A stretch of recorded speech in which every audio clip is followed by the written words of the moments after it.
வானொலியில் நீங்கள் கேட்டு மகிழ்ந்த தென்கட்சி கோ. சுவாமிநாதன் அவர்களின் இன்று ஒரு தகவல் கதை தொகுப்பினை கேட்கலாம். ஒரு பூங்கா, அங்கே ஒருத்தர் நின்றுட்டு இருக்கிறார். நின்றுக்கிட்டே ஏதோ ஆழ்ந்த யோசனையில் இருக்கிறார். அந்த பக்கமாக இன்னொருத்தர் வந்தார். இவரை கவனித்தார். என்ன யோசனைன்னு கேட்டார்.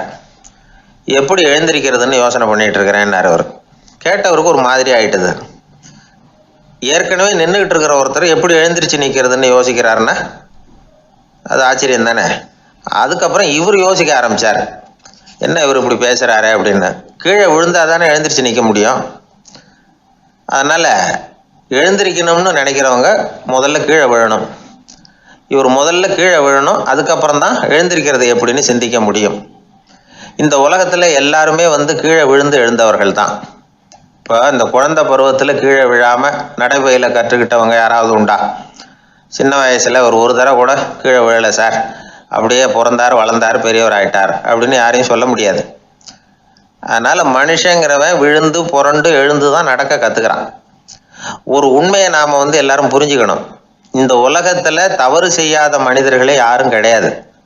அப்படி இருக்கிறப்போ எப்போதாவது நாம் தவறு பண்ணிவிட்டோம்னா அதுக்காக மனசு உடஞ்சி போயிடக்கூடாது, வாழ்க்கையில் வெறுப்பு வந்துடக்கூடாது. ஒரு தவறு நடந்துட்டுதா அதுக்காக மனசு உடஞ்சி போடாதீங்க, அதை ஒரு பாடமாக எடுத்துக்கங்க. அதே தவறு மறுபடியும் நடக்காமல் வேணும்னா பார்த்துக்கலாம், அது போதும். தடைக்கல்ல படிக்கல்லாம் மாற்றிக்கணும், இதுதான் இதில் முக்கியம். ஒரு அலுவலகம், அங்கே ஒரு அதிகாரி, அவர் உயர்ந்த பதவியில் இருந்தார். சிறந்த நிர்வாகின்னு பேர் வாங்கினவர். அவர் தனக்கு கீழே வேலை செய்கிறவங்க கிட்டெல்லாம் சொல்லுவாராம், இந்த நிறுவனத்தில் நீங்கள் எத்தனை தடவை வேணும்னாலும் தவறுகள் செய்யலாம், ஆனால் ஒரே விஷயம் என்னென்னா ஒரே தவறை மறுபடியும் செய்யக்கூடாது, அது முக்கியம் அப்படிம்பாராம். இதை மேம்போக்காக பார்த்தா அவர் ஏதோ தன்னுடைய ஊழியர்களை தவறு செய்ய தூண்டுறது மாதிரி தெரியும். ஆனால் உண்மை அப்படி இல்லை. இன்னைக்கு என்ன நடக்குது தெரியுமா? அநேகமாக எல்லா மனிதர்களுமே ஒரே தவறை தான் மறுபடியும் செய்கிறாங்க. விளையாட்டு வீரர்கள் ஒரே மாதிரியான தவறுகளை திரும்ப திரும்ப செய்கிறது உண்டு. கணக்கு எழுதுகிறவங்கள பாருங்கள், ஒரே தப்பை மறுபடியும் செய்வாங்க. அலுவலகம் வருகிறவர்களை கவனிங்க, ஒரு நாள் தாமதமாக வந்தால் பரவாயில்ல, தினமும் தாமதமாக வருவாங்க. இது மாதிரி செய்த தவறையே திரும்ப திரும்ப செய்கிறதுக்கு என்ன காரணம் அப்படின்னா சோம்பல், ஞாபக மறதி, கவனக்குறைவு, தன்னுடைய திறமை பேரில் அளவுக்கு மீறிய நம்பிக்கை, இப்படி இதில் ஏதாவது ஒரு காரணமாக இருக்கலாம் அப்படிங்கிறாங்க இது பற்றி ஆய்வு செய்கிற வல்லுநர்கள். ஒரு தடவை செஞ்ச தவிர மறுபடியும் செய்கிறது இல்லைன்னு முடிவு செஞ்சுக்கிட்டு அதை செயல்படுத்த கற்றுக்கணும், அது போதும், வாழ்க்கை வெற்றிகரமாக அமையும் அப்படிங்கிறாங்க அந்த அனுபவசாலிகள். அதனால் வெற்றிகரமாக வாழ்க்கையில் நடைபோட விரும்பும் இளைஞர்கள் தவிர்க்க வேண்டியது என்னென்னா, முதல்ல சோம்பலை தவிருங்கள், சுறுசுறுப்பாக இயங்குங்கள் அப்படிங்கிறது அவங்க அறிவுரை. ரெண்டாவது ஞாபக மறதி, எந்த செயல்லையும் ஈடுபாடு வேணும், அக்கறை வேணும். மூணாவது கவனக்குறைவு, எதையும் அலட்சியப்படுத்தக்கூடாது. நாலாவது என்னால் முடியாதது எதுவுமே கிடையாது அப்படிங்கிற அளவுக்கு மீறிய நம்பிக்கை, அது ஆபத்தில் கொண்டு போய் விட்டுரும். அதனால் முதல் தவறு உங்களுக்கு ஒரு பாடமாக அமையணும். ஒரு மனிதர், அவர் தன்னுடைய 2 காதுலையும் கட்டு போட்டுக்கிட்டு வந்தார். அவருடைய நண்பர் அதை கவனிச்சுட்டார். என்ன சார் ஆச்சு, 2 காதுலையும் கட்டு போட்டுருக்கீங்களே அப்படின்னு விசாரித்தார். ஒன்றுமில்லை சார், வீட்டில் ரொம்ப ஆர்வமாக டிவியில் கிரிக்கெட் மேட்ச் பார்த்துக்கிட்டு இருந்தேன். அப்போது என்னுடைய மனைவி துணிகளுக்கு அயர்ன் பண்ணிகிட்டு இருந்தாங்க. அயர்ன் பாக்ஸை அப்படியே வச்சுட்டு அடுப்பங்கரைக்கு போயிட்டாங்க. அந்த சமயம் பார்த்து டெலிஃபோன் பண்ணி அடிச்சுது. அவசரமாக ஓடி போய் அதை எடுத்து காதில் வச்சேன். அப்போ தான் தெரியும் அது அயர்ன் பாக்ஸுங்கிற விஷயம். சூடாக இருந்ததா, சுட்டு விட்டுது அப்படின்னார். ஒரு காது சரி சார், 2 காதும் ஏன் அப்படி ஆச்சு அப்படின்னு கேட்டார். அதே ஆள் மறுபடியும் ஃபோன் பண்ணா சார் அப்படின்னார். இவர் எவ்வளோ தூரம் யோசிச்சிருப்பார் பாருங்க. அதனால் ஒரு தவறு மறுபடியும் நடக்கக்கூடாது, முதல் தவறு உங்களுக்கு ஒரு பாடமாக அமையட்டும் அப்படிங்கிறது தான் இதிலேருந்து நாம் தெரிந்து கொள்ள வேண்டிய கருத்து. அதனால் தவறுகள் அதெல்லாம் தடைக்கெல்லாம் நினைக்க வேண்டாம், படிக்கெல்லாம் நினைப்போம். அப்படி நினைச்சோம்னா வாழ்க்கையில் வெற்றி நிச்சயம். வாழ்க்கையில் வெற்றி பெற என்ன வழி, இது ஒரு முக்கியமான கேள்வி. இதுக்கு எல்லாரும் பொதுவாக சொல்கிற ஒரு பதில், உழைச்சா வெற்றி பெறலாம் அப்படிங்கிறது தான். வாழ்க்கையில் வெற்றி பெற உழைப்பு மட்டும் இருந்தால் போதாது, நேர்மையும் வேணும் அப்படிங்கிறார் பால் ஹாஃப்மேன். இவர் யார் தெரியுமா? இவர் ஒரு பெரிய பொருளாதார நிபுணர். இரண்டாவது உலகப் போர் முடிஞ்ச சமயம் அப்போ இவர் அமெரிக்காவின் நிதி ஆலோசகராக இருந்தார். தன்னுடைய வாழ்க்கையில் நடந்த பழைய நிகழ்ச்சி ஒன்று அவர் சொன்னார். இளம் வயசில் படித்து முடித்ததும் அவர் வேலை தேடிக்கிட்டு இருந்தாராம். அப்போது ஒரு கால்நடை வைத்தியர்கிட்ட போய் வேலை கேட்டிருக்கார். இவர் அங்கே போன சமயத்தில் அந்த டாக்டர் தன்னுடைய பழைய கார் ஒன்றை விற்பனை செய்யறதுக்காக வேற ஒருத்தர்கிட்ட பேரம் பேசிக்கிட்டு இருந்தார். வாங்க வந்தவர் இவர்கிட்ட அந்த காரை பற்றின விவரம்லாம் கேட்டுக்கிட்டு இருந்தார். கார் நல்ல நிலைமையில் இருக்குமா அப்படிங்கிற கவலை அவருக்கு. எல்லா விவரங்களையும் கேட்டுக்கிட்டு அவர் கடைசியாக சொன்னார், டாக்டர், இந்த காரை நீங்களே என்னுடைய ஊருக்கு ஓட்டிகிட்டு வர வேண்டியது. கார் எந்த ரிப்பேரும் ஆகாமல் என்னுடைய ஊருக்கு சேர்ந்துட்டுதுன்னா அங்கேயே நான் பணம் கொடுத்து இந்த காரை வாங்கிக்கிறேன் அப்படின்னார். நம்ம கார் அவ்வளோ தூரத்துக்கு வழியில் எந்த கோளாறும் இல்லாமல் போய் சேருமா அப்படிங்கிற சந்தேகம் டாக்டருக்கு. அவர் என்ன செஞ்சார் தெரியுமா? தன்கிட்ட வேலை கேட்டு வந்திருந்த இளைஞர் பால் ஹாஃப்மேனை கூப்பிட்டார். அவர்கிட்ட சொன்னார், இதை பாருப்பா, இந்த காரை நீ அவருடைய ஊர் வரைக்கும் நல்லபடியாக ஓட்டிகிட்டு போய் சேர்த்துட்டீன்னா உனக்கு நான் வேலை கொடுத்து விட்றேன். அது மட்டும் இல்லை, காரு விற்கிற தொகையில் கமிஷனும் கொடுக்குறேன். என்ன சம்மதமா அப்படின்னு கேட்டார். ஹாஃப்மேன் யோசனை பண்ணார். அதுக்கப்புறம் சரின்னு சொல்லி சம்மதிச்சார். கொஞ்ச நேரத்தில் அவரும் கார் வாங்க வந்தவரும் புறப்பட்டாங்க. இவர் ரொம்ப சிரமப்பட்டு வழியில் எங்கேயும் நிறுத்தாமல் காரை ரொம்ப சாமர்த்தியமாக ஓட்டிகிட்டு போய் சேர்த்துட்டார். இவரை அழைச்சிக்கிட்டு வீட்டுக்குள்ளே போனார். அப்புறம் கேட்டார், இதை பார்ப்பா, இப்போ சொல்லு, இந்த காரோட நிலைமை இப்போ எப்படி இருக்குது? உண்மையிலேயே இது நல்ல நிலைமையில் இருக்குதா? உன்னுடைய மனசாட்சிப்படி பதில் சொல் அப்படின்னார். இவரும் உடனே காரு நல்ல நிலைமையில தான் இருக்குது அப்படின்னு சொல்கிறதுக்கு வாயை திறந்தார். அதுக்குள்ளே பார்வை எதிரில் உள்ள சுவர் மேலே பட்டுது. அங்கே இயேசுநாதர் படம் ஒன்று மாட்டியிருந்தாங்க. அதுக்கு அடியில் எழுதியிருந்த வாசகம் என்னன்னா, நீ பேசும் ஒவ்வொரு வார்த்தையையும் இயேசு கவனித்து கொண்டிருக்கிறார் அப்படின்னு இருந்தது. அந்த வரிகளை பார்த்தார். உடனே காரு சரியில்லை அப்படிங்கிற உண்மையை சொல்லிவிட்டார். இவர் இப்படி சொன்னதும் இவரை ரொம்ப ஆச்சரியமாக பார்த்தார். இவர்கிட்ட இருந்த நேர்மை அவரை சிந்திக்க வச்சது. உன்னுடைய நேர்மையை பாராட்டுறேன், உனக்கு கமிஷன் கிடைக்கணுங்கிறதுக்காகவே நான் இந்த காரை வாங்கிக்கிறேன்னார்.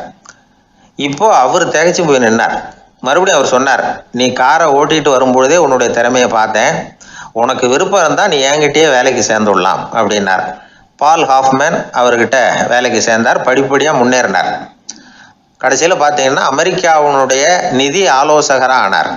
அதுக்கப்புறம் அவர் அந்த பழைய சம்பவத்தை எப்பவும் மறக்கிறதில்ல, அடிக்கடி சொல்கிறது உண்டு. அதனால் இதிலேருந்து நாம் தெரிஞ்ச வேண்டியது என்னென்னா, வாழ்க்கையில் முன்னுக்கு வரணும்னா உழைப்பு மட்டும் போதாது, நேர்மையும் வேணும். ஆனால் இந்த காலத்தில் சிலருடைய நேர்மை நமக்கு ஆச்சரியமாக கூட இருக்கும். ஒருத்தர் புஸ்தக கடை வச்சுருந்தார். ரொம்ப நேரமாக தேடி ஒரு புத்தகத்தை கையில் எடுத்தார். அதுக்கு பில் போட சொன்னார். அந்த புத்தக கடைக்கு வந்த இன்னொருத்தர் பில் போடுறவர், சார், இந்த புத்தகம் மகா அறுவை, மகா மட்டம், இது வேணாம் உங்களுக்கு, வேற ஏதாவது ஒன்று பாருங்கன்னார். புத்தக கடை வச்சிருக்கிறவரே இப்படி சொன்னார். வாங்க வந்தவர் இவர் ஆச்சரியமாக பார்த்தார்.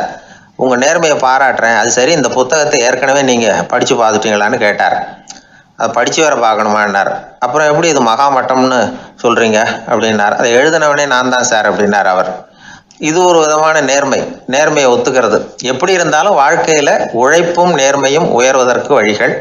உழைப்பை விட நேர்மை முக்கியம் அப்படிங்கிறத புரிந்து கொண்டால் வாழ்க்கையில் வெற்றி நிச்சயம். இன்பம் துன்பம் இது ரெண்டும் சேர்ந்தது தான் வாழ்க்கை. இது எல்லாரும் சொல்லிகிட்டு இருக்கிற ஒரு உண்மை. அது சரி, இது ரெண்டும் வர்றதுக்கு என்ன காரணம்? துறவி ஒருத்தர் யோசித்து பார்த்துருக்கார். இன்ப துன்பம் தோன்றுவதற்கு முக்கியமாக 6 காரணங்கள் உண்டு அப்படிங்கிறார் அவர். அது என்னங்கிறத நாமளும் தெரிஞ்சு வச்சுக்குவோமே. இப்போ முதல் காரணம் சுயநலம். ஒரு தாயார் தன்னுடைய சுயநலம் கருதி தன்னுடைய மகன் இன்பமாக இருக்கணும்னு ஆசைப்படுறாங்க. மகனும் அப்படியே ஆசைப்படுறான். அதனால் தாயாரின் இன்ப துன்பங்களை பார்த்துட்டு மகனும் இன்ப துன்பம் அடையிறான். அந்த அம்மாவுக்கும் அதே நிலைமை தான். ரெண்டாவது காரணம் உறவு. நான் துறவியான பிறகு கூட உறவுங்கிற காரணத்தினால தான் தாயாருடைய சுக துக்கங்களை கண்டு நானும் சுக துக்கம் அடைகிறேன். என் தாயாருடைய நிலைமையும் இதுதான் அப்படிங்கிறார் ஒரு துறவி. மூணாவது காரணம் என்னென்னா அறிமுகம். எனக்கு அறிமுகமான ஒருத்தரை ரயில் நிலையத்தில் சந்திக்கிறேன். அவர் தன்னுடைய பணப்பையை எங்கேயோ தொலைச்சி விட்டு வருத்தப்பட்டுக்கிட்டு இருக்கிறார். நானும் வருத்தப்படுறேன். அந்த சமயத்தில் யாரோ ஒருத்தர் இதுதானே அவங்க பணப்பை அப்படின்னு சொல்லி கொண்டாந்து நீட்டுறார். பணப்பையை தொலைச்சவர் சந்தோஷப்படுறார், நானும் சந்தோஷப்படுறேன். இது அந்த துறவி சொல்கிற அனுபவம். 4வது காரணம் என்னென்னா கருணை. எனக்கு முன்னே தெரியாத ஒருத்தனை யாரோ ஒருத்தன் அடித்து காயப்படுத்தி போடுறான். கருணை காரணமாக நான் அதுக்காக துக்கப்படுறேன். 5வது காரணம் எதையும் நம்புறது. ஒரு பசுமாட்டை ஒரு முரணை அடிச்சுக்கிட்டு இருக்கிறான் அப்படின்னு ஒருத்தர் வந்து நம்மகிட்ட சொல்கிறாருன்னு வைங்க, உடனே நான் துக்கப்படுறேன். இன்னொருத்தர் வந்து அந்த முரணனை போலீஸ்காரங்க பிடிச்சிட்டு போயிட்டாங்கன்னு சொல்கிறாரு, நான் உடனே சந்தோஷப்படுறேன். 3வதாக ஒருத்தர் வந்து முதல் 2 பேரும் சொன்னது பொய்யுங்கிறார். அப்போ நான் இன்ப துன்பம் ரெண்டுமே இல்லாமல் நிம்மதியாக இருக்கிறேன். இது ஒரு விதம். அடுத்தது 6வது காரணம் என்னென்னா தன்மயமாகுதல். ஒரு நாவல் படிச்சுக்கிட்டு இருக்கிறோம், அதில் வர்ற பாத்திரங்களோட நாம் ஒன்றி போயிடுறோம். அதில் வர்ற பாத்திரங்கள் சிரிச்சுதுன்னா நாமளும் சிரிக்கிறோம், அது அழுதுன்னா நாமளும் அழறோம். அதெல்லாம் வந்து அந்த துறவி சொல்கிற அனுபவ உண்மைகள். இன்ப துன்பம் இது ரெண்டும் தோன்றுவதற்கு சுயநலம், உறவு, அறிமுகம், கருணை, எதையும் நம்புறது, தன்மயமாகிறது, இது எல்லாம் தான் முக்கிய காரணம் அப்படின்னு அவர் சொல்கிறார்.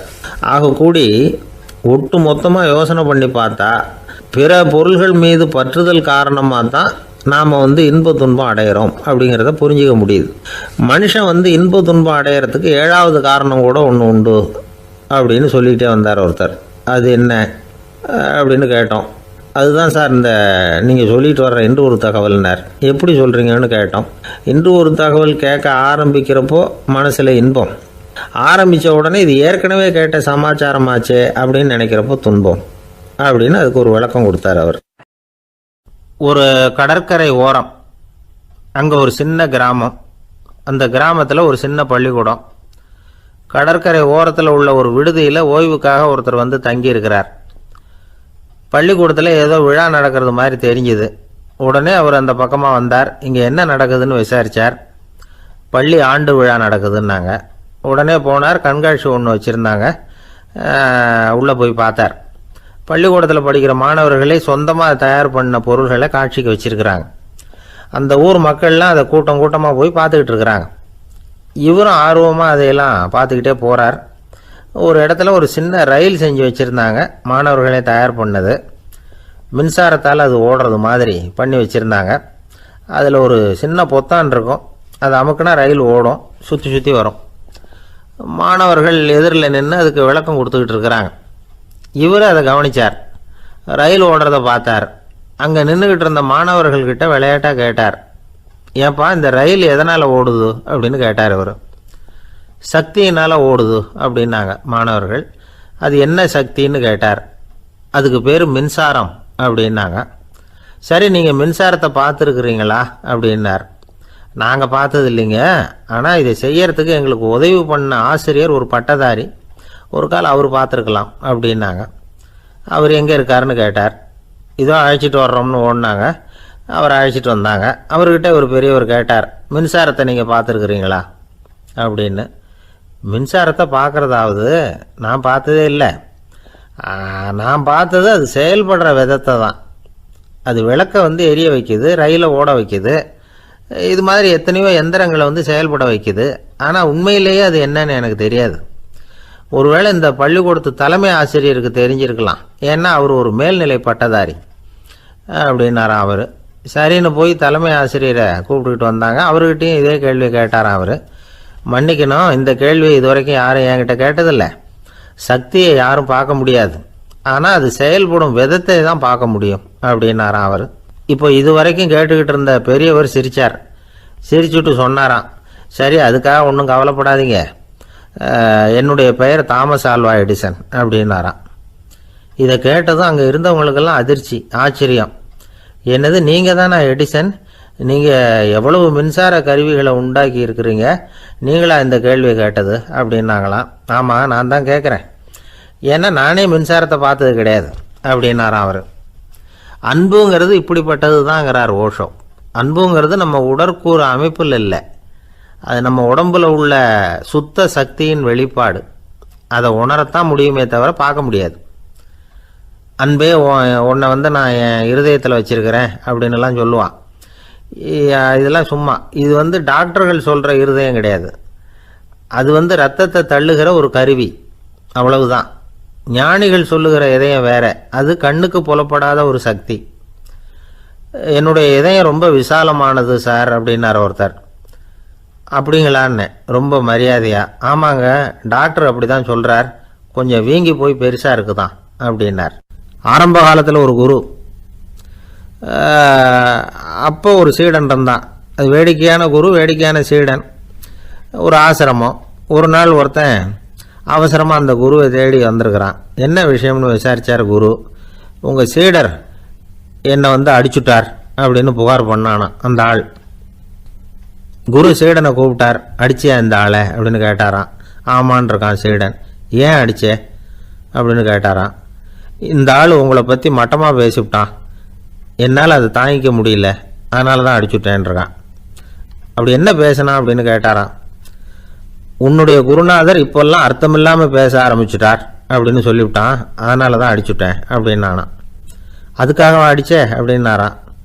நான் அதுக்காக அடிக்கலை குருவே, இப்பெல்லாம் நீங்கள் அர்த்தமில்லாமல் பேசுகிறதாக அவன் சொல்கிறான், அப்படின்னா இதுவரைக்கும் நீங்கள் அர்த்தத்தோடு பேசினதாகத்தானே அர்த்தம், அது தப்பு தானே, அதனால தான் அடித்தேன் அப்படின்னானா.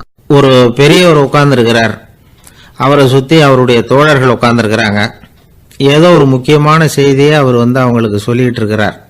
அவங்களும் ஆர்வமாக கேட்டுக்கிட்டு இருக்கிறாங்க. இந்த சமயத்தில் யாரோ ஒரு ஆள் வேகமாக அங்கே வர்றார். வர்ற வேகத்திலேயே எனக்கு ஏதாவது உதவி செய்யுங்க அப்படின்னு கேட்டுக்கிட்டே வர்றார். கேட்கறது உதவி, ஆனால் குரல் மிரட்டுறது மாதிரி இருக்குது, அதட்டி கேட்கறது மாதிரி இருக்குது. இதை கேட்டதும் அந்த பெரியவர் ஆத்திரப்படலை, ஆனால் அவரை சுற்றி இருந்தவங்க ஆத்திரப்பட்டாங்க. இதை பெரியவர் கவனித்தார். கொஞ்சம் அமைதியாக இருங்கன்னார். வந்தவரை கூப்பிட்டார். அவருக்கு சில பொருள்களை கொடுத்தார். என்னங்க இப்போ உங்களுக்கு மகிழ்ச்சி தானே அப்படின்னார். அப்படின்னு அலட்சியமாக அவர் சொல்கிறார். நான் உங்களை நல்ல முறையில் நடத்தினேன்னா அப்படின்னு கேட்குறாரு அவர் மறுபடியும். அதெல்லாம் ஒன்றும் இல்லை அப்படின்னு சொல்லி அவர் சொல்லிகிட்டு இருக்கிறாரு. குரலில் கடுமை குறையில. சுற்றி இருந்தவங்களால இதை பொறுத்துக்க முடியல. கோபத்தோடு அவரை நோக்கி நெருங்க ஆரம்பித்தாங்க. பெரியவர் அவங்களையெல்லாம் தடுத்து நிறுத்தினார். வந்தவரை வாங்க என்னோட அப்படின்னு சொல்லி அழைச்சிட்டு போனார். வீட்டுக்கு போனார். அங்கே போனதும் இன்னும் சில பொருள்களை எடுத்து அவர்கிட்ட கொடுத்தார். இப்போ திருப்தி தானே, நான் உங்ககிட்ட நல்ல முறையில் நடந்துக்கிட்டேனா அப்படின்னார். அவர் முகம் இப்போ தான் கொஞ்சம் மலர்ந்தது. ரொம்ப நன்றி, இறைவன் உங்கள் குடும்பத்துக்கு எல்லா நன்மைகளையும் செய்வான் அப்படின்னு சொன்னார். இதே வார்த்தைகளை என்னுடைய தோழர்கள்கிட்டே சொல்லிட்டீங்கன்னா அவங்க கோபம் தணிஞ்சிரும், வர முடியுமான்னார். கண்டிப்பாக வர்றேன் அப்படின்னாரு. மறுநாள் காலையில் அந்த இடத்துக்கு வந்தார். அதே மாதிரி சொல்லிவிட்டு அவர் போயிட்டார். தோழர்கள்லாம் ரொம்ப வியப்போடு பெரியவரை பார்த்தாங்க. அந்த பெரியவர் தான் நபிகள் நாயகம். அவர் சொன்னார், ஒருத்தன் ரொம்ப ஆசையாக ஒரு ஒட்டகத்தை வளர்த்துக்கிட்டு வந்தான். ஒரு நாள் அந்த ஒட்டகம் கயத்தை அறுத்துக்கிட்டு ஓடி போயிட்டுது. அக்கம் பக்கத்தில் இருக்கிறவங்கெல்லாம் அந்த ஒட்டகத்தை பிடிக்கிறதுக்கு முயற்சி பண்ணாங்க. அதை துரத்திக்கிட்டு ஓடினாங்க. ஒட்டகம் தாறுமாறாக ஓட ஆரம்பிச்சுது. இந்த சமயத்தில் ஒட்டகத்தை வளர்த்தவன் அங்கே ஓடி வந்தான். நீங்கள் அதை ஒன்றும் செய்ய வேணாம், விட்டுருங்க, அதோட சுபாவம் எனக்கு நல்லா தெரியும், அதை சுலபமாக என்னோட வழிக்கு கொண்டுட்டு வந்துட முடியும், நான் பார்த்துக்கிறேன், விட்டுருங்கோ அப்படின்னா. எல்லாரும் விலகி போயிட்டாங்க. இவன் என்ன செஞ்சான் தெரியுமா? கொஞ்சம் புல்லை கையில் எடுத்துக்கிட்டு அந்த ஒட்டகத்தை நெருங்கினான். அவ்வளவுதான். அது ஓடி இவன் காலடியில் உட்காந்துக்கிட்டது. செல்லமாக அதை அப்படியே தடவி கொடுத்தான். முதுகில் ஏறி உட்காந்துக்கிட்டான். அது பாட்டுக்கு சாதுவாக நடந்து போகுது. இந்த கதையை நபிகள் நாயகம் தம்முடைய தோழர்களுக்கு சொல்கிறார். ஒட்டகத்தை மட்டும் இல்லை, சில மனிதர்களையும் கூட சில விதத்தில் அணுகிதான் அவர்களை சீர்திருத்த வேண்டியிருக்குது அப்படிங்கிறத அவங்களுக்கு உணர்த்தினார். இது ஒரு அழகான உளவியல் அணுகுமுறை. சில குடும்ப தலைவர்கள் கூட இந்த ஒட்டகம் மாதிரி நடந்துக்கிறது உண்டு, அப்புறம் அடங்கி போகிறதும் உண்டு. ஒரு குடும்ப தலைவர் காலையில் எழுந்திரிச்சதுலேருந்து சத்தம் போட்டு கத்திக்கிட்டு இருப்பார். பக்கத்தில் இருந்தவங்கெல்லாம் ஓடி போய் சமாதானம் பண்ணி பார்த்தாங்க. அவர் ஓயறது மாதிரி தெரியல. கடைசியில் அவர் மனைவி வந்தாங்க. நீங்கள் எல்லாம் விலகி போயிடுங்க, அவர் சுபாவம் எனக்கு தெரியும், நான் பார்த்துக்கிறேன் அப்படின்னாங்க. சரின்னு எல்லாரும் போயிட்டாங்க. சாயந்தரமாக பார்க்குறாங்க, அவர் சத்தம் இல்லாமல் ஒரு மூலையில் உட்காந்துருக்கிறார். ரொம்ப சாதுவா. ஆச்சரியமாக இருந்தது. என்னம்மா பண்ணீங்கன்னு கேட்டாங்க. அது ஒன்றும் இல்லைங்க, ஒரு வேளை சாப்பாட்டை நிறுத்தினேன், பட்னி போட்டேன், அவ்வளவுதான் அப்படின்னாங்க அந்த அம்மா. ஆஃபீஸில் வேலை பார்க்குற ஒருத்தர் வந்தார். பேசாமல் ஒரு 10 நாள் லீவ் போட்டுடலாமா பார்க்குறேன் அப்படின்னார். ஏன்னு கேட்டோம். என்னுடைய மேலதிகாரி ஒரு முசுடு சார், அவர்கிட்ட வேலை பார்க்குறது ரொம்ப கஷ்டமாக இருக்குது அப்படின்னார். ஆஃபீஸில் வேலை பார்க்குறவங்கெல்லாம் ஒரு விஷயத்தை நல்லா ஞாபகத்தில் வச்சுக்கணும். மேலதிகாரிங்கிறவர் ஒரு பெரிய மகான் இல்லை, அவரும் ஒரு மானிட பிறவி தான். சராசரி மனுஷனுக்குள்ள பலம் பலவீனம் ரெண்டும் அவருக்கும் உண்டு. அதனால் அவரை கொஞ்சம் அனுசரித்து போகிறதுக்கு பழகிறது தான் நல்லது. மேலதிகாரிகளில் பல வகை உண்டு. அதில் முக்கியமாக 3 வகை. அதில் ஒரு வகை எப்படி தெரியுமா? உங்களை ஒரு வேலை செய்கிற மெஷினாக மட்டுமே நினைக்கக்கூடிய வகை. இவங்கள்லாம் எப்படின்னா, எங்கேயாவது வெளியூர் போயிருந்தா கூட அங்கேருந்து ஃபோன் பண்ணுவாங்க, அந்த வேலை என்னாச்சு, இந்த வேலை என்னாச்சு அப்படின்னு. இவங்களுக்கெல்லாம் உங்கள் நலனை பற்றியோ உங்கள் குடும்பத்தை பற்றியோ அக்கறை இருக்காது. நீங்கள் சொல்கிற யோசனை எதுவும் இவங்ககிட்ட எடுபடாது. கொடுத்த வேலையை பாரு, நீ எனக்கு புத்தி சொல்ல வேணாம் அப்படிம்பாங்க. இவங்களை அனுசரித்து போகிறதுக்கு ஒரே வழி, இவங்க எதை சொன்னாலும் சரின்னு சொல்லிவிட்டு வேலையை கவனிக்க வேண்டியது தான். இவங்ககிட்ட வேறு எந்த கேள்வியும் கேட்டுக்கிட்டு இருக்கக்கூடாது. ஆமாம் சாமி போடுறது கௌரவ குறைச்சல் இல்லை, அது ஒரு அலுவலக சௌகரியம், அவ்வளவுதான். இன்னொரு வகையான மேலதிகாரிகள் எப்படி தெரியுமா? இவங்கள்லாம் ஆஃபீஸ் வேலையை பற்றி அதிகமாக கவலைப்பட்டுக்கிட்டு இருக்க மாட்டாங்க. தங்களுடைய சொந்த இமேஜ் பாதிக்கப்படக்கூடாதுங்கிறதுலையே கவனமாக இருப்பாங்க.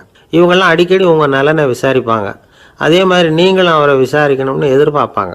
இந்த ரக அதிகாரிகளுக்கெல்லாம் புது வருட வாழ்த்து அனுப்பலாம், பிறந்தநாள் வாழ்த்து அனுப்பலாம். அவருக்கு எங்கேயாவது ஒரு பாராட்டு விழா நடந்தால் முதல் வரிசையில் போய் உட்காந்து உங்கள் முகத்தை காட்டலாம். ஆஃபீஸ் வேலையை மட்டுமே பார்க்குற பணியாளர்கள் இது மாதிரி அதிகாரிகள்கிட்ட நல்ல பேர் வாங்க முடியாது. இன்னொரு வகையான மேலதிகாரிகள் உண்டு. அவங்க எப்படின்னா, ஆஃபீஸ் வேலையை பற்றியும் கவலைப்பட மாட்டாங்க, தனக்கு கீழே வேலை பார்க்குறவங்கள பற்றியும் கவலைப்பட மாட்டாங்க. எக்காரணம் கொண்டும் தன்னுடைய பொசிஷனுக்கு ஆபத்து வந்துடக்கூடாதுன்னே நினைக்கக்கூடியவங்க இவங்க. இவங்களால் கடுமையான வேலை செய்யவும் முடியாது, தீர்மானிக்கவும் முடியாது. எந்த முடிவையும் எடுக்காமல் அப்படியே தள்ளி போட்டுக்கிட்டே போயிடுவாங்க எல்லாத்தையும். இதனால் என்ன ஆகும்னா, இவருக்கு கீழே வேலை பார்க்குற உங்களுக்கு பொறுப்பு அதிகமாகிடும். இவங்ககிட்ட போய் பிரச்சனையை மட்டும் சொல்லி பிரயோஜனம் இல்லை, அதுக்கான முடிவுகளை நீங்களே சொல்லணும். அப்போ தான் இது மாதிரி அதிகாரிகள்கிட்ட நல்ல பேர் வாங்கலாம். அட்லீஸ்ட் கெட்ட பேர் வாங்காமலாவது காலம் தள்ளலாம். ஆஃபீஸில் வேலை பார்க்குறவங்க முக்கியமாக சில விஷயங்களை ஞாபகத்தில் வச்சுக்கணும். ஆஃபீஸில் நடக்கிற நல்லது கெட்டது எதுவாக இருந்தாலும் உடனடியாக மேலதிகாரிகிட்ட தெரிவிக்கிறது நல்லது. 3வது மனிதர் மூலமாக அதை அவர் தெரிஞ்சுக்கிறது அவ்வளவு நல்லதில்லை. எந்த மேலதிகாரியுமே தான் இந்த சர்பாஸ் செய்யப்படுறத விரும்புறதில்லை. அதனால் அவருக்கு தெரியாமல் மேலிடத்துக்கு மணி எழுதி போடக்கூடாது. அப்படி எழுதி போடுறவங்க சில பேர் இருக்கிறாங்க. நீங்களும் உங்கள் மேலதிகாரியும் தொழில் ரீதியாக ஒரே படிப்பு படித்தவராக இருக்கலாம். அப்படி இருந்ததுன்னா அட்ஜஸ்ட் பண்ணி போகிறது கொஞ்சம் கஷ்டம்தான். இதை மனசில் வச்சுக்கிட்டு நடந்துக்கணும். உங்களுக்கும் அவருக்கும் அபிப்பிராய பேதமா, அது அவருக்கும் உங்களுக்கும் உள்ள தனிப்பட்ட பிரச்சனை. அதை விளம்பரப்படுத்திக்கிட்டு இருக்கக்கூடாது, அது அவருடைய கோபத்தை கிளறும். உங்கள் மேலதிகாரி உங்கள் கூட படித்தவராக இருக்கலாம், அதுக்காக அவரை எல்லாருக்கும் முன்னாடி அடைய கிச்சாமி எப்படிடா இருக்க அப்படின்லாம் கேட்டுக்கிட்டு இருக்கக்கூடாது. பொதுவாக யாரும் அதை விரும்புறதில்லை. இவ்வளவையும் உங்கள் மனசில் வச்சுக்கிட்டு கொஞ்சம் சாமர்த்தியமாக நடந்துக்கிட்டிங்கன்னா ஆஃபீஸ் உங்களுக்கு அவஸ்தையாக இருக்காது, ஆனந்தமாக இருக்கும். ஒரு மேலதிகாரி தன்கிட்ட வேலை பார்க்குற ஒருத்தரை பற்றி ரொம்ப பெருமையாக சொன்னாராம். எங்கள் ஆஃபீஸில் எவ்வளவோ பேர் வேலை பார்க்குறாங்க, எல்லாரும் தினமும் ஏதாவது பிரச்சனைகளை சொல்லிகிட்டு இருப்பாங்க. ஆனால் இவர் ஒருத்தர் மட்டும்தான் இது வரைக்கும் என்கிட்ட எந்த பிரச்சனையும் சொன்னதே இல்லை. அவர் பாட்டுக்கு வருவார், வேலை பார்ப்பார், போயிடுவார் அப்படின்னாராம். நான் உடனே அவ்வளவு பெருமைக்குரிய அந்த ஊழியரை பார்த்து கேட்டேன், ஏன்பா உன்னுடைய மேலதிகாரிகிட்ட நீ எந்த பிரச்சனையும் கொண்டுகிட்டு போகிறதே இல்லையாமே அப்படின்னு கேட்டேன். அதுக்கு அவர் சொல்கிறாரு, ஆமாங்க, அது ஏன்னா அவரால் எந்த பிரச்சனையுமே தீர்க்க முடியாதுங்கிறது எனக்கு நல்லா தெரியும், அதனால் அப்படி செய்கிறேன், வேற ஒன்றும் இல்லை அப்படின்னார் ரொம்ப பொறுமையாக. ஒரு நண்பர் யாருக்கோ ஃபோன் பண்ணிகிட்டு இருந்தார். அவர் பேசி முடித்ததும் நான் அவரை பார்த்து, இப்போ ஃபோன் பண்ணிங்களே, அந்த ஃபோன் நம்பர் என்ன அப்படின்னு கேட்டேன். அவர் தலையை சொரிஞ்சுக்கிட்டார், ஞாபகம் வரலன்னார். சரி சார், அதை விடுங்க, உங்கள் மனைவி பேர் என்ன அப்படின்னு கேட்டேன். மாலதின்னார். என்ன சார் இது வேடிக்கை, கொஞ்ச நேரத்துக்கு முன்னாடி பேசின ஃபோன் நம்பர் மறந்து போச்சு, எப்போவோ கல்யாணம் பண்ணிக்கிட்ட மனைவி பேர் மறக்கலை, அதை கரெக்டாக சொல்லிவிட்டீங்களே அப்படின்னு கேட்டேன். அவர் என்ன ஒரு மாதிரியாக பார்த்தார்.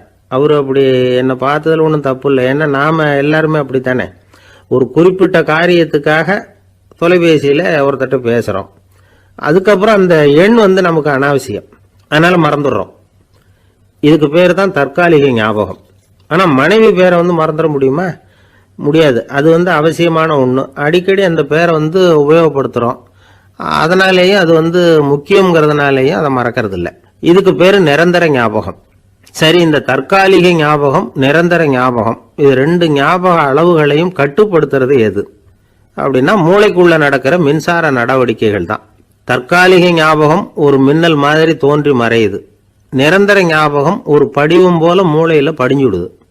ஒரு சம்பவத்தின் பல பிரதிகள் மூளையில பல்வேறு பகுதிகளிலேயும் படியறதுனால ஒன்று மறைஞ்சாலும் மறந்தாலும் இன்னொன்று மறையறதில்ல. இப்படிப்பட்ட நிலைமையில தான் இந்த தொண்டையில் இருக்கு வாயில் வரமாட்டேங்குது சார் அப்படிமா.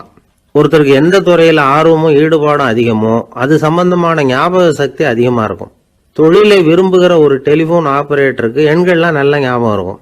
அது மாதிரி கவிஞர்களுக்கு வார்த்தைகள் நல்ல ஞாபகத்தில் இருக்கும். இது ஒரு பக்கம் இருந்தாலும் ஒரு மூளை எண்களை விட எழுத்துக்களை விட படங்களை ரொம்ப சுலபமாக ஞாபகத்தில் வச்சுக்குது. புரிஞ்சுக்கிற தன்மை, அனுபவம், புத்தி கூர்மை இது கூடி குறையிறத பொறுத்து ஞாபக சக்தியும் ஏறும் இறங்கும். இப்போ உதாரணத்துக்கு ஒரு பையனுக்கு படித்தது எதுவும் ஞாபகத்தில் இல்லைன்னா அவன் அதை சரியாக புரிஞ்சுக்கலைன்னு அர்த்தம். இந்த மறதிங்கிறது எந்த சமயத்தில் ஒரு பிரச்சனை ஆகுது தெரியுமா? உங்களுக்கு வேண்டியப்பட்ட ஒருத்தரை ஞாயிற்றுக்கிழமை சாயந்தரம் சரியாக 5 மணிக்கு கடற்கரைக்கு வர சொல்லிவிட்டு அந்த நேரத்தை மறந்துவிட்டா அது பரவாயில்ல, வர சொன்னதையே மறந்துவிட்டாதான் நிலைமை மோசம்னு அர்த்தம். இப்படி இருந்தால் இது சிகிச்சை எடுத்துக்க வேண்டிய நிலைமைங்கிறத புரிஞ்சுக்கணும். ஆமாம், இதுக்கும் மருந்து இருக்குது. ஆனால் மூளை குறிப்பிட்ட அளவுக்கு கீழே இயங்குறப்போவோ இன்னொன்று சொல்லுவாங்க, இந்த நியூரோ டிரான்ஸ்மிட்டர் அப்படின்னு சொல்லுவாங்க. அப்படிங்கிற மூளை ரசாயனம் ரொம்பவும் குறைஞ்சி போகிறப்போ மட்டும்தான் உபயோகப்படும். டாக்டர் என்ன சொல்கிறாங்க தெரியுமா? மூளையை பொறுத்த வரைக்கும் அதில் ஞாபக சக்தி அதிகமாக உள்ள மூளை, மறதி உள்ள மூளை அப்படின்னு ஒன்றும் கிடையாது அப்படிங்கிறாங்க. நினைவு வச்சுக்கிறதுக்கு பயிற்சி அளிக்கப்பட்ட மூளை, பயிற்சியற்ற மூளை அப்படின்னு வேணும்னா சொல்லலாம் அப்படின்னு சொல்கிறாங்க. அதனால நம்ம ஞாபக சக்திங்கிறது நம்ம கிட்ட இருக்கிற பயிற்சி, முயற்சி இதை பொறுத்து தான் அமையும். ஒருத்தர் ஒரு பென்சிலை எங்கேயோ வச்சுக்கிட்டு தேடிக்கிட்டு இருந்தார். அப்புறம் என்னமோ தீவிரமாக யோசனை பண்ணி அதை ஞாபகப்படுத்தி பார்த்துக்கிட்டு இருந்தாராம். எதிரில் உட்காந்துருந்தவர் சொன்னார், பென்சிலை தானே தேடிட்டு இருக்கீங்க, அது உங்கள் வலது காதில் இருக்குது சார் அப்படின்னாராம் அவர். இதுக்கு அவர் சொல்லியிருக்காரு, பென்சிலை வலது காதில் தான் வச்சிருக்கேங்கிறது எனக்கு நல்லா ஞாபகம் இருக்கு, ஆனால் எது வலது காதுங்கிறது தான் மறந்து போச்சு அப்படின்னாராம். அவர் அதை தான் யோசிச்சுட்டு இருந்திருக்கிறார். ஒருத்தர் அவசரமா போய்கிட்டு இருந்தார். எங்க போய்கிட்டு இருக்கீங்க அப்படின்னு கேட்டார் ஒரு பெரியவர். கடைக்கு போறேன் சார், சாமான் வாங்கறதுக்கு அப்படின்னார். அங்க போறதுக்கு முன்னாடி தெரிஞ்சுக்க வேண்டியதெல்லாம் தெரிஞ்சுக்கிட்டீங்களா அப்படின்னு கேட்டார் பெரியவர். கடைக்கு போய் காசை கொடுத்து ஒரு பொருளை வாங்கிட்டு வரப்போறோம், இதுல தெரிஞ்சுக்க வேண்டியது என்ன இருக்குது அப்படின்னார் அலட்சியமா. இப்ப அந்த பெரியவர் பேச ஆரம்பிச்சார். இந்த உலகத்துல எந்த ஒரு செயல்ல இறங்குறப்போவும் நாம நல்லா ஆலோசனை பண்ண வேண்டிய விஷயம் 5 அப்படின்னார். உதாரணமா, ஒருத்தன் கடைக்கு போய் ஏதோ ஒரு பொருளை வாங்கிட்டு வர போறான்னு வச்சுக்கோங்களேன். அப்போ கூட அவன் 5 விஷயங்களை பற்றி தெரிஞ்சுக்க வேண்டியிருக்குது அப்படிங்கிறார் அவர். முதல்ல அந்த பொருள் எப்படிப்பட்டது அப்படிங்கிறத தெரிஞ்சுக்கணும். ரெண்டாவதா தன்னை பற்றியும் தெரிஞ்சுக்கணும். அப்போதான் அந்த பொருள் தனக்கு தேவையா இல்லையா அப்படிங்கிறத புரிஞ்சுக்க முடியும். மூணாவதா தெரிஞ்சுக்க வேண்டியது ஒன்று இருக்கு. அது என்னன்னா, அந்த பொருளை அடையறதுக்கு வழி என்ன அப்படிங்கிறது தெரிஞ்சுக்கணும். அதாவது எவ்வளவு பணம் கொடுத்தா அது கிடைக்கும், இது மாதிரியான விஷயங்கள். நாலாவதா அந்த பொருளை அடையிறது மூலமா நாம் அடையக்கூடிய பயன் என்ன அப்படிங்கிறதையும் உணரணும். அஞ்சாவது, அந்த பொருளை அடையிறதுல இருக்கக்கூடிய தடை எது அப்படிங்கிறதையும் நாம் தெரிஞ்சுக்கணும். பெரியவர் பேசுறது ஏதோ தத்துவம் மாதிரி தெரியுது இல்லையா? தத்துவம் தான். அதாவது இப்படி உலகியல் வாழ்க்கையில் சின்ன சின்ன விஷயங்கள்லேயே நாம் 5 விஷயங்களை தெரிஞ்சுக்க வேண்டி இருக்குது. அது ரொம்ப அவசியமாக இருக்குது. பேரின்ப நிலைன்னு சொல்கிறாங்கல்ல, அது மாதிரி பெரிய சமாச்சாரங்கள்லேயும் இந்த 5 விஷயங்களை நாம் தெரிஞ்சுக்க வேண்டியிருக்குது. அதுக்கு பேர் என்னன்னா அர்த்த பஞ்சகம். வைணவ சமயத்தில் அர்த்த பஞ்சகம்ங்கிறது ரொம்ப பெரிய விஷயம்.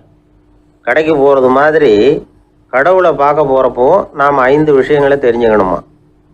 முதல்ல பரம்பொருள் அப்படிங்கிறது என்ன, அதோட தன்மைகள் என்ன, இதை தெரிஞ்சுக்கணும். இதுக்கு பேர் என்னன்னா பரமாத்ம ஸ்வரூபம் அப்படின்னு பேர். ரெண்டாவது, நாம யாரு, நம்மோட தன்மை என்ன அப்படிங்கிறத தெரிஞ்சுக்கணும். நான் யாருன்னு எனக்கே தெரியலங்கிறப்போ இதை நான் சொல்றேன்னு இது என்னுடையதுன்னு சொல்றது தப்பு தானே.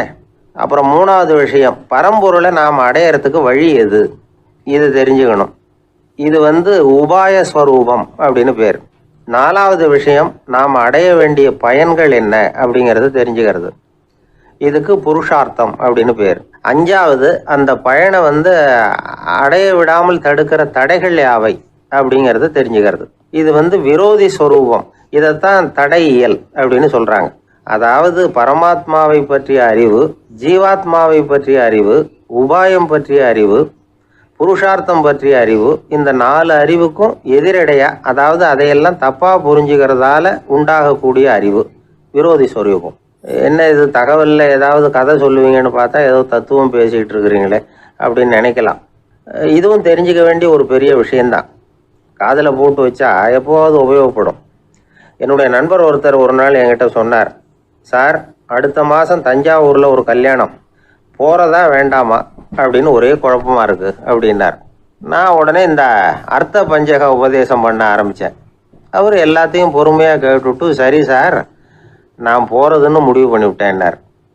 எப்படி இந்த முடிவுக்கு வந்தீங்க அப்படின்னு கேட்டேன். அவர் சொன்னார், சார் அந்த 2வது பாயிண்ட் ஒன்று சொன்னீங்களே, அதை புரிஞ்சுக்கிட்டதுக்கு அப்புறம்தான் இந்த முடிவுக்கு வந்தேன் அப்படின்னார்.